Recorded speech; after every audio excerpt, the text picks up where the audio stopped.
lidi. Včera jsem moc nemohla natáčet venku, protože jsem pod chápáju. No a včera jsme šli do Bruselu, tak jsem radši nechtěla natáčet, ale mě pár lidí. Ale...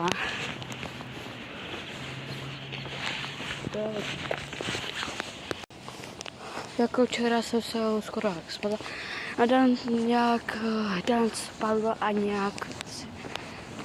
No, Dan spadl a nějak udělal otočku a spadl, takže to mám skoro jak našití, ale není to našití. No.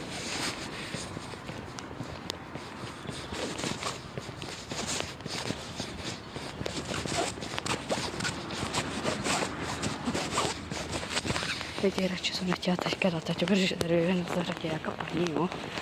Nechtěla bych pracovat na zahradě. A když budu dospělat, tak vlastně zase vyřídím barák, no. Když budu bydlet sama, budu mít barák a zahradu bych chtěla, no, možný. Těším se. Že už to bude.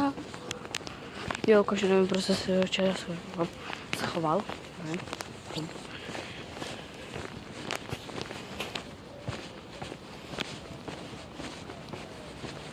Tam je naše učitelka.